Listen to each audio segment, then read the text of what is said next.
Titulares: Nuevo León en la hora nacional. Josefina Lerux, más de 3 décadas hablando sobre educación sexual en los medios de comunicación. Influenza, catarro, COVID. El infectólogo Gerardo López nos dice cómo diferenciarlo. Rosmo Cañas platica con Toño Ramos sobre el 10º aniversario de la Casa del Libro. En exclusiva, la ganadora de la primera generación de la Academia, Miriam Montemayor, nos presenta su nuevo disco. Tierra árida, que de la nada crearon un todo. Hombres y mujeres forjados de acero, sensibles como el vidrio y brillantes como un lucero. Nuevo León es grande en la nación. Cada rincón tuyo es un esplendor. Emprendedores, trabajadores por naturaleza, famosos mundialmente por su grandeza, destacados en las aulas, apasionados en la cancha, guapangueros, cumbiamberos y fiesteros en la casa. Tu carne asada seduce mi paladar, tu cerveza calma mi sed, tus marquetas y tus glorias me encanta saborear. Nuevo León en la hora nacional. Plataforma de cultura, expresiones, tendencias e innovaciones. Bienvenidos. Muy buenas noches tengan todos ustedes, es un placer saludarlos, soy Paco Bernal y los invito para que a partir de estos momentos se queden con nosotros y escuchen todo nuestro contenido. Le mandamos un saludo a nuestra compañera Fernanda López. Ya están listos todos nuestros especialistas con las charlas que tenemos preparado para ustedes. Todos compartimos el sol que nos cobija, la lluvia que nos aqueja y el orgullo de ser del norte. Somos la espalda que sostiene al mundo, raíces de sangre y amor profundo. Verde, blanco, rojo y entre dientes la serpiente. Fuego en el corazón y en las venas aguardiente. La pala en la mano, el sol en el lomo con una canción de José Alfredo. Nada nos detiene, a prueba de todo terreno. Siempre entregando el corazón en la pelea. Cualquier cerraje, no hay lugar en esta mesa.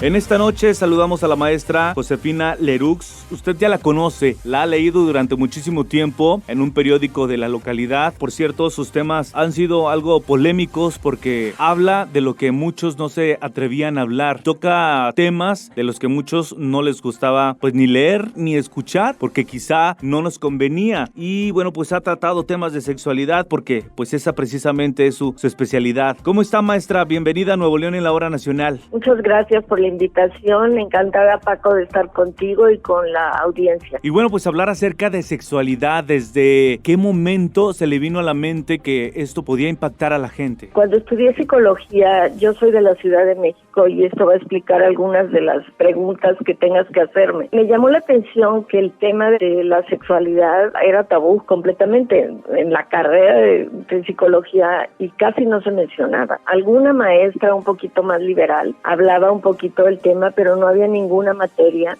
al respecto. Cuando salí de la universidad me puse a buscar dónde podía estudiar una maestría. No encontré ninguna maestría, encontré un diplomado, me metí a este diplomado en la Asociación Mexicana de Educación Sexual. Fue en los años 80 ya, o sea que no fue hace tanto tiempo como para no hablar todavía del tema. Me fui a vivir a Estados Unidos y allá estudié para la técnica, que es la psicoprofilaxis aquí. Me entrevisté con algunos ginecólogos y los ginecólogos me batearon, como dicen ahora los chavos. Me dijeron, mira, eso no sirve para nada, a las mujeres aquí les gusta la cesárea. Me sentí como muy frustrada y quise escribir un artículo, hablé al periódico donde escribo y les pregunté que si me publicaban un artículo haciendo una crítica a la negativa de médicos ginecólogos para ese método, ¿no? Y me dijeron, si está bien escrito, bienvenido. Entonces sí, hice todo tipo de diván y lo llevé y les gustó mucho y empecé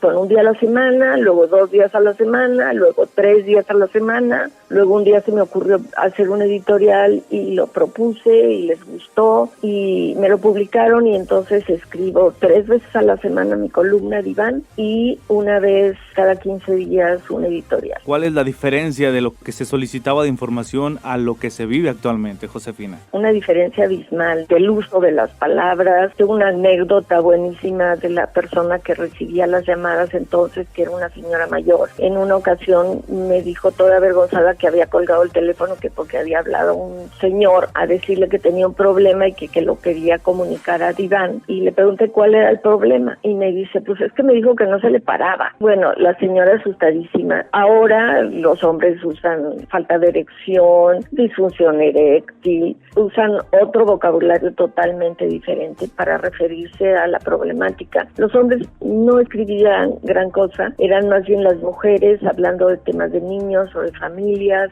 algunas veces de parejas, y cada vez fueron como profundizando y teniendo como más confianza para abrirse, por ejemplo, en la falta de orgasmo de las mujeres. Bueno, en temas de la infidelidad es el pan nuestro de cada día. Inclusive ahora se toca el tema de los swingers, parafilias, que son las formas de excitarse que no son las típicas, por ejemplo. Muy bien, Josefina, ¿dónde radica la línea tan delgada en hablar de educación sexual y hablar de erotismo y hablar incluso acerca de cuestiones que podrían ser pornografía, en donde la gente distinga estos tres ángulos? La pornografía es la descripción morbosa, por ejemplo, del acto sexual. La educación sexual es como una metodología para hablar de temas de la sexualidad, dando, además de una formación, unas opciones de valores, pero que la gente haga conciencia de lo que está implicado en las palabras. El erotismo, bueno, pues es el placer, pero tratado con respeto hace una gran diferencia con la pornografía. Y nunca trato de moralizar, trato de respetar la posición de cada quien y trato de ser empática de lo que está sintiendo la gente. Simplemente les ofrezco opciones distintas para abrir un poquito su mirada. Cuando me preguntan qué le puedo decir a mi esposo, qué le puedo decir a mi amante inclusive, bueno, podrías decir algo como sugiriéndoles que lo pueden decir en sus propias palabras. Muy bien, otra cosa también, ¿cómo hacerle para en los años 80 hablar acerca de sexualidad y no ser mal visto? Sí fue mal vista, pero podía hacerlo que viniendo de la Ciudad de México yo me sentía como más libre de hablar de muchos temas porque no era como parte integrada todavía de la sociedad de aquí de Monterrey, ¿no? Entonces, por eso podía hacerlo. Ya habiéndolo estudiado, ya viviendo en Estados Unidos, como que no me parecía que fuera falta de respeto. Me parecía que era muy importante que se hablara del tema. ¿Cuál considera usted que ha sido, pues, el éxito de esta forma de escribir y de llegarle a la gente para durar tanto tiempo en el gusto del público? Eso tendrías que preguntárselo a algunos de mis lectores, pero lo que la gente me dice, que hablo con respeto de los temas, que soy objetiva. ¿Cuántos años lleva ya dentro de los medios de comunicación? Cumplí 35 años. ¿Cuáles han sido las preguntas más frecuentes? Mencionaba usted la infidelidad, pero ¿qué otro tipo de puntos son los que pareciera que no se superan aún y cuando pasan los años? La falta de orgasmo, las relaciones sexuales con dolor, el problema de la homosexualidad, el problema de cómo les digo a mis padres, o el problema de, ya no tanto de si seré o no seré, sino más bien de aceptación y de cómo comunicar, sobre todo a la familia. ¿Hay algún tipo de temática que por alguna u otra razón no considere todavía el momento para sacarlo? Está surgiendo el tema de la transexualidad, por ejemplo. La gente está muy en oposición de la transexualidad. Vimos en Estados Unidos que acaban de nombrar al equivalente de la secretaria de salud a una transexual. Yo creo que en México eso todavía no pudiera ser. Ese reconocimiento público, todavía los padres de familia, seguramente que sabes del team parental, porque los papás siguen renuentes a que se les dé educación sexual. Se asustan mucho, tienen muchos prejuicios acerca de la educación sexual y creen que les van a decir a los niños arriba la homosexualidad, arriba las relaciones antes del matrimonio, arriba. No tienen idea de que se les habla de la realidad, de lo que existe, pero también se les inculca muchísimo la responsabilidad de decir qué pasaría si tú te embarazas a los 15 años. Se les confiere también mucho compromiso y responsabilidad sobre su sexualidad. No se le dan alas para que vuelen y se estrellen, pues todavía los papás no están listos para hablar. ¿Hasta cuándo entonces estará preparada la sociedad para todo esto? Y hasta en ese entonces la misma comunidad LGBT va a estar esperando que la gente se prepare. ¿Qué considera de esto? Yo creo que se va abriendo orgánicamente más que naturalmente. Los medios son un reflejo de la realidad, no es que se invente o se imponga. Y yo creo que abriendo esos temas de que la gente, contarles las historias de las personas, cuando escuchas las historias de las personas, entiendes y comprendes y te abres a no prejuzgarlos de perversos o de pervertidos. Muy bien, maestra Josefina Lerux, ¿dónde la buscamos en redes sociales? Con mi nombre en Facebook tengo una página, josefinaleroux.com, y en Twitter, @JL. Hola Paco, hola Fernanda, soy su amigo Beto Zapata del Grupo Pesado y es un placer saludarlos a través de La Hora Nacional. Eugenia León les manda todo su cariño. Hola, yo soy Regina Orozco y saludos a todos, todas y todes. Hola, ¿qué tal mis amigos? Los saluda Kikini Los Astros. Los invito a que escuches a Nuevo León en La Hora Nacional. Soy Susana Alexander y los invito a que me escuchen en Nuevo León en La Hora Nacional. ¿Qué tal amigos? Los saluda Edwin Luna de la Tracalosa de Monterrey y los quiero invitar a que nos escuchen en La Hora Nacional en mi maravilloso estado, Nuevo León.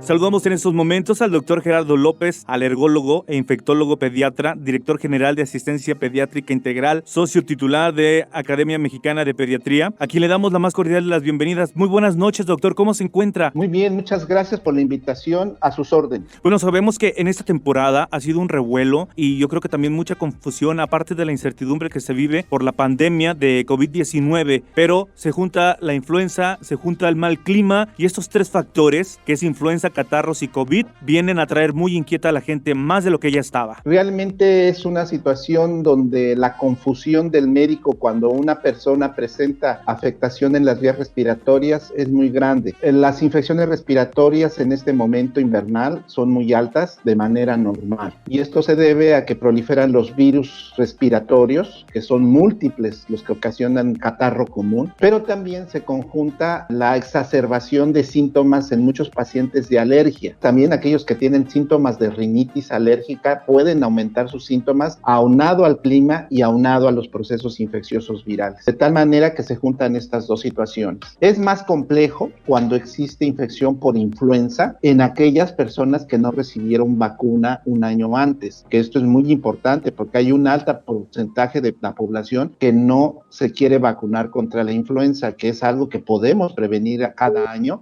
y evitar situaciones serias. Y ahora que estamos en este momento de pandemia, se aúna esta condición que hace que el médico tenga esta situación de dificultad y por lo tanto pueda prescribir medicamentos no apropiados. O muchas veces también las personas mismas poder autorrecetarse. Vamos a poner ejemplo. En el caso de la influenza y el coronavirus, pues son casi iguales. Lo que las diferencia propiamente es el tiempo de incubación, es decir, si yo me pongo en contacto con una persona infectada por influenza, me puedo enfermar más rápidamente que cuando me pongo en contacto con una persona con COVID-19. Es más lento el proceso de instalación de la enfermedad. En la primera pueden ser 5 o 7 días, en tanto que en COVID-19 pueden durar hasta 10 días o 14 días incluso en algunos casos. Entonces tenemos que rastrear hasta dónde fue la primera vez que una persona se puso en contacto con alguien enfermo. El cuadro clínico es casi idéntico. Quizá lo único que llega a diferenciar entre influenza y COVID-19 es el dolor lumbar, el dolor en la cintura y el dolor en la espalda que dicen los pacientes que le duelen los pulmones. Otro dato importante es la pérdida de olfato, que se presenta en COVID-19, estos dos últimos, dolor y pérdida de olfato. Y otro dato que puede también ayudarnos un poco en COVID-19 es la presencia inicial de diarrea. Entonces estos tres datos a lo mejor pueden ayudarnos a diferenciar, pero lo que es fiebre, dolor de cabeza, presencia de dolor de garganta, tos o malestar general, pues prácticamente son idénticas. Tenemos que ser muy sutiles para preguntar y poder obtener esa información del paciente. En el caso de catarro común, pues esto es más breve. Las personas llegan a tener quizá un poco de moco, tos, estornudo, comezón en su nariz, nariz tapada, pero no llegan a tener malestar general. Sus síntomas son más rápidos y su recuperación, pues todos sabemos que con 5 días de reposo estamos sin ningún problema. Raramente se llegan a complicar los catarros comunes. Hay excepciones, desde luego. Sin embargo, en influenza, cuando alguien no está vacunado, la complicación con neumonía es alta. Y en COVID-19, las complicaciones, el 20% de las personas que llegan a tener COVID-19 llegan a tener todas las complicaciones que hoy conocemos que llevan al paciente a tener una hospitalización. Desgraciadamente, en este periodo de evolución de la enfermedad en COVID-19, el daño es progresivo en los pulmones y puede generar esa falta de oxígeno correcto, en lo que no sucede en influenza de manera tan dramática. Entonces, esto que ustedes conocen de dolor de cabeza, náusea, mareo, incluyendo vómito, pues son síntomas asociados a la falta de una oxigenación secundaria al daño pulmonar y a todas las alteraciones sistémicas. Finalmente, COVID-19 es un virus que ocasiona daño en todos los órganos de nuestro cuerpo: cerebro, corazón, riñón, hígado y desde luego pulmones, de tal manera que la recuperación de esta enfermedad es mucho más lenta, mucho más, quizá más difícil, y esto hace que las personas no tengan una reintegración correcta a su actividad cotidiana, que sucede cuando alguien tiene catarro común o bien influenza. ¿Cuál es el tiempo que nos debemos de dar para poder acudir con un doctor y saber diferenciar este tipo de síntomas? Esta pregunta es interesantísima. En esta situación actual de pandemia, en el momento en que nosotros nos empezamos a sentir con molestias respiratorias, es el momento de consultar a nuestro médico, de preferencia el que ya tenemos contactado, que nos trata siempre. Es muy importante esto porque mientras más tempranamente se diagnostique el problema, mejor se establecen las medidas terapéuticas. El simple hecho de aislarse y de mantenerse en reposo ante la presencia de un COVID ayuda a que nuestro organismo se recupere más fácilmente, o por lo menos no tenga una evolución mayor, porque ustedes saben que a medida que nuestro cuerpo se empieza a desgastar por el estrés de la enfermedad y por las actividades cotidianas, pues nuestro sistema de defensa, nuestro sistema inmunológico se ve más afectado, más agobiado, y entonces el problema se incrementa más fácilmente. Los medicamentos que se instalen, hoy por hoy no hay ninguno que demuestre un tratamiento definitivamente identificado efectivo contra COVID-19. Sin embargo, es muy importante conocer la fisiopatogenia de la enfermedad, es decir, cómo actúa el virus en el cuerpo. Y es por eso que el médico tiene toda la capacidad, o debe por obligación tener toda la capacidad de poder prescribir medicamentos que ayuden a interrumpir la evolución de esa inflamación que va generando el virus en el organismo. Hoy por hoy, nosotros tenemos que utilizar las medidas preventivas que todos conocemos, de el cubrebocas, si se puede careta, de estas de mica transparente, el no ir a lugares aglomerados, el utilizar el gel, todas las medidas de distanciamiento social que se requieren. Muy bien, agradecemos muchísimo al doctor Gerardo López por esta entrevista. Doctor, le mandamos un abrazo. Imaginarte en Nuevo León en la hora nacional. Un 9 de febrero de 2011 abrió sus puertas al público la Casa Universitaria del Libro. Bueno, pues este 2021 se cumplen ya 10 años de esa apertura. Tenemos en la línea a Antonio Ramos Revillas, escritor, editor y además director de este espacio cultural, para hablarnos precisamente de este aniversario. Buenas noches, Toño. Buenas noches, ¿cómo están ustedes? Platícanos qué tienen programado para celebrar este aniversario. Bueno, pues tenemos planeado recordar el ADN de la casa. Me refiero a que la Casa Universitaria del Libro ha sido no solamente un espacio para hablar de libros y literatura, sino también para bailar, para comer, para escuchar música, para estar con toda la familia. Así que a lo largo de estos días de la semana, que empieza el 8 de febrero y que culmina justo el 14, Día del Amor y la Amistad, pues vamos a estar toda la semana ofreciendo charlas, conferencias, presentaciones de libros y obras de teatro para toda la familia. Así que va a ser como una jornada bastante intensa, que yo estoy seguro que les agradará a los radioescuchas y a quienes son cercanos a la Casa del Libro. Es algo bien interesante porque además de ser la Casa del Libro, este espacio no se ha caracterizado únicamente por ofrecer literatura, sino que ha abierto sus puertas a otras expresiones de la cultura. Al hacer un repaso rápido de la casa, puedo decirte que, por ejemplo, hemos tenido conciertos de música colombiana, pero también se han presentado cantantes de rock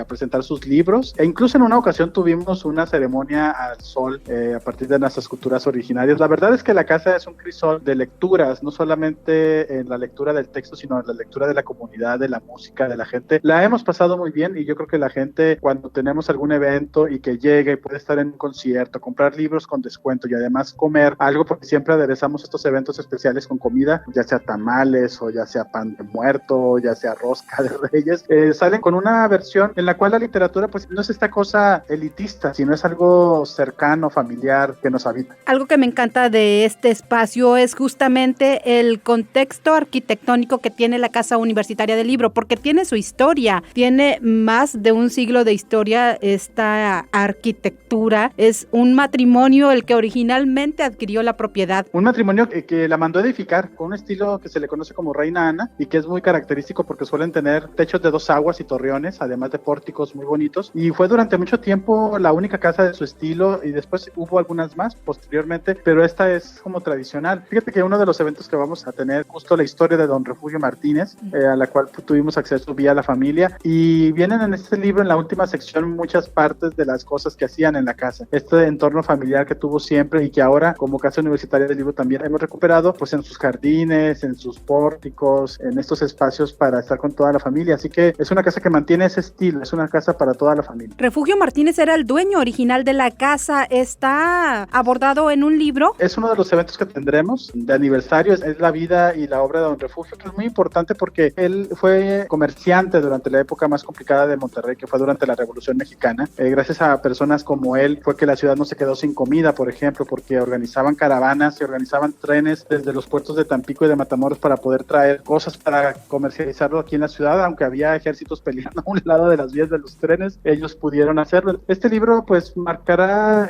una parte como importante de estas celebraciones y ahí se ve pues todo este estilo de la casa, el arquitecto Eduardo Belden, que después fue quien diseñó también el Hospital Universitario de la Universidad. Hay como mucha información, nada más hay que rascarle un poquito nuestra historia para darnos cuenta quiénes habitaron estas casas que ahora son tan emblemáticas para nosotros como regiomontanos. A lo largo de 10 años te ha tocado vivir esta historia, este crecimiento, esta evolución de la Casa Universitaria del Libro. Me ha tocado 5 años de los 10, yo justo llegué para el 5º aniversario, la verdad es no sabía muy bien qué función cumplía en ese aniversario, pero a lo largo de los años creo que la casa ha ido cada vez abriendo sus puertas, digo no porque antes lo estuviera, pero me refiero a que la vocación familiar se ha acentuado y también la vocación editorial de la Universidad Autónoma de Nuevo León, que durante los últimos 5 años ha mantenido un ritmo de producción editorial bastante amplio. Muchísimas gracias, Antonio Ramos Revilla. Dinos dónde podemos encontrar la programación completa para celebrar juntos este aniversario. La podrán encontrar en la página de la Casa Universitaria del Libro UANL en redes sociales, tanto en Twitter. Ahí podrán leer los eventos, las obras de teatro, los conciertos que tendremos para ustedes. Nuevo León en la hora nacional.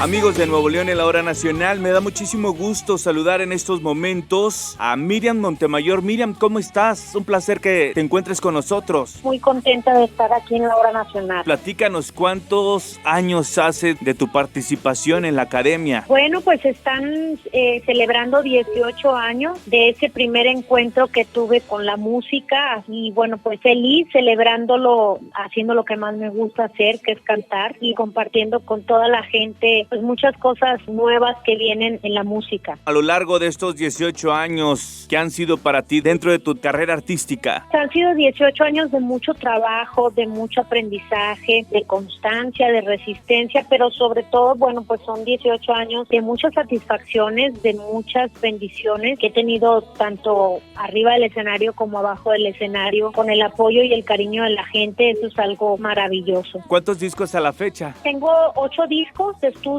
13 en total con recopilaciones para un nuevo material discográfico y bueno, pues ya salió el primer sencillo que se llama Prometiste Volver, autoría y producción del maestro Fato, ya está en todas las plataformas digitales. Dentro de todos estos, ¿cuáles son los temas que tú más recuerdas con muchísimo cariño y que te han posicionado en el gusto de la gente, Miriam? Pues Hasta el Límite, por ejemplo, es mi bandera. Lo que siento es amor, es un tema que me encanta, ya lo ves, basta. Por supuesto, Prometiste Volver, que hace mucho que quería yo grabar este tema. Y bueno, pues hay un sinfín de temas. La verdad es que cada disco ha marcado una etapa diferente y bueno, he contado historias diferentes a través de cada una de mis canciones y también he interpretado personajes diferentes en cada una de ellas. La verdad es que todos los discos son como mis hijos, por así decirlo. porque, bueno, pues todos me han dejado grandes satisfacciones y, bueno, pues todos hablan de una etapa diferente. Y bueno, actualmente, aparte de este disco, platícanos qué más te encuentras haciendo. He estado haciendo conciertos virtuales por ahora, poco a poco, con el favor de Dios, pues vamos a irnos reactivando todos. Tengo muchas presentaciones pendientes y, bueno, pues deseando que todo regrese a la normalidad, porque pues fuimos los primeros en parar y yo creo que, siendo muy honestos y muy realistas, vamos a ser pues de los últimos en la fila en reincorporarnos por la cuestión de los masivos, pero yo estoy como los toros atrás de la barrera, esperando que me abran la puerta para salir a cantar. ¿Y cómo se dio este encuentro con Fato ahora en esta producción musical, Miriam? Tengo la fortuna de que sea mi amigo desde hace ya 14 años, cuando él inauguró su estudio, que por cierto estaba cumpliendo años hace 14 años. Estuvimos muchos amigos del medio en esa inauguración y en su cumpleaños, así es que estoy muy feliz, muy contenta, lo admiro mucho, le agradezco mucho que haga esta mancuerna conmigo, porque el nombre de Fato es sinónimo de éxito y tiene muchísimas canciones que han sido éxito en voz propia y en voz de otros intérpretes como Yuri, como Pepe Aguilar, como Alejandro Fernández, canciones como Miedo, Perdóname, Si tú no vuelves, Terrenal, Mi credo, y que ahora yo voy a tener esa gran oportunidad de hacer mi propia versión. Eso es algo padrísimo. Este sencillo que sacamos, Prometiste volver, que ya está en todas las plataformas digitales, también lo vamos a grabar a dueto. Estoy feliz porque es una gran experiencia, estoy feliz porque siempre he creído que para que haya grandes intérpretes tiene que haber grandes compositores, y bueno, pues Fato lo es un gran compositor que nos ha dado México para el mundo entero, y para mí pues es un honor trabajar de la mano con él. Miriam, ¿qué le dirías a todos los jóvenes que están persiguiendo un sueño, el sueño de ser cantantes, que a ti sin duda alguna se te dio de una manera pues grande a través de un reality show en el cual demostraste tu talento y también le has demostrado a México pues esa tenacidad y por supuesto la perseverancia, tal como tú hemos estado escuchando? Pues decirle a todos esos jóvenes soñadores, si comparten el mismo sueño por la música o por el canto o cualquiera que sea su sueño, decirles que a esta vida venimos a hacer de los sueños realidades. Bueno, pues decirles que yo soy parte y testigo que yo nací pues de un proyecto que para mí un día fue un sueño y hoy es una hermosa realidad. Entonces decirles que hay que buscar las oportunidades, que las oportunidades no van a ir a tocarnos a la puerta, que hay que ir a buscarlas y cuando las tengamos siempre hay que dar lo mejor de nosotros. Pues decirles que no hay imposibles, que hay que creer en los sueños y que hay que creer mucho en uno mismo también, porque de ahí parte todo. Miriam, ¿con qué te gustaría despedirte de esta entrevista? Muchísimas gracias, Paco Bernal, pues gracias por esta entrevista y por este espacio aquí en La Hora Nacional. Y bueno, pues mandarle un saludo a toda la gente que nos está escuchando, dejarlos con este tema que se llama Prometiste volver. Prometiste volver, han pasado 3 inviernos y en estos años de espera. Agradecemos en los controles técnicos Omar Castillo y Alberto Gómez. Relaciones públicas, Mario Vasconcelos. Gracias Fernanda López en la locución. Se despide de ustedes en la locución y producción su amigo Paco Bernal. Nuevo León en la Hora Nacional es una producción de Radio Nuevo León. Ahora, con el debido respeto, escucharemos nuestro glorioso himno nacional.